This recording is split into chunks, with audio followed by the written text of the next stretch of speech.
السلام علیکم ناظرین، امید کرتا ہوں آپ سب خیریت سے ہوں گے۔ آج کا ہمارا موضوع ہے روزے کی فضیلت۔ روزہ اسلام کے بنیادی ارکان میں سے ایک اہم رکن ہے۔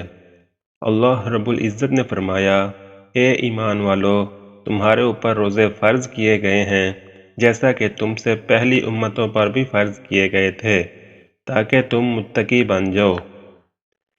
آپ صلی اللہ علیہ وسلم نے فرمایا، جس نے ایمان اور ثواب کی امید کے ساتھ روزہ رکھا، اس کے گزشتہ سارے گناہ معاف کر دیے جاتے ہیں۔ اسی طرح آپ صلی اللہ علیہ وسلم نے فرمایا، روزہ ڈھال ہے جب تک اس کو پھاڑ نہ دے۔ ایک اور جگہ آپ صلی اللہ علیہ وسلم نے ارشاد فرمایا، جس نے اللہ کی رضا کے لیے روزہ رکھا تو اللہ اس کو جہنم سے اتنا دور فرما دیتے ہیں کہ جتنی مقدار کو وہ اپنی عمر کی ابتدا سے بوڑھے ہو کر مرنے تک اڑتے ہوئے مسافت طے کرتا ہے۔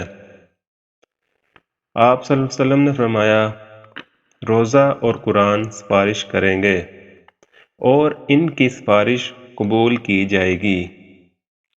آپ صلی اللہ علیہ وسلم نے فرمایا، روزہ دار کی نیند عبادت ہے، اس کا سانس لینا تسبیح ہے اور اس کی دعا قبول کی جاتی ہے۔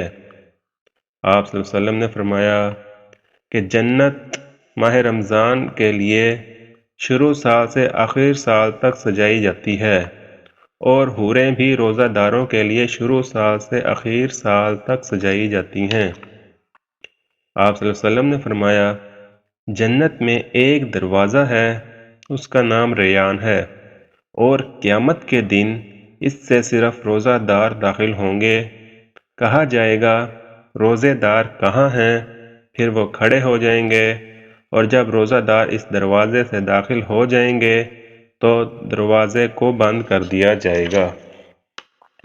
حضرت ابو ہریرہ رضی اللہ عنہ بیان کرتے ہیں کہ رسول اللہ صلی اللہ علیہ وآلہ وسلم نے فرمایا، اگر بندہ ایک دن کا روزہ اپنی خوشی اور رضا سے رکھے، پھر اسے زمین کے برابر سونا دیا جائے تو وہ حساب کے دن اس کے ثواب کے برابر نہیں ہوگا۔